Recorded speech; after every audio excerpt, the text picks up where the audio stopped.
માધવ મારો મિત્ર. કૃષ્ણ કોઈ સામાન્ય વ્યક્તિ નથી, પણ તે તો સાક્ષાત ભગવાન છે. પણ મને એ ભગવાન જેવો ક્યારેય નહીં લાગ્યો. મેં તો હંમેશા એને મારા સૌથી સારા દોસ્ત તરીકે જોયો છે.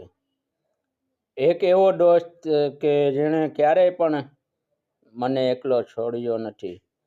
તે હરેક પળમાં મારી સાથે રહે છે અને મને સંભાળે છે.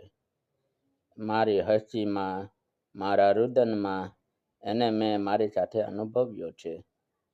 એ હોય પછી કોઈ જ ના જોઈએ. એનું સતત મારી સાથે રહેવું અને મને પૂર્ણ કરે છે. જેની સામે હું જેવો છું એવો જ રહી શકું છું. કોઈ દિવસ મને ફરિયાદ નથી કરતો કે કોઈ ડિમાન્ડ નથી કરતો.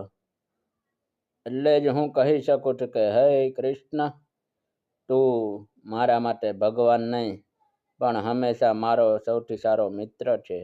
તું હંમેશા જ મારી સાથે રહીશ ને મારી, તો હું દુનિયાની હરેક લડાઈ હસતા હસતા લડી લઈશ.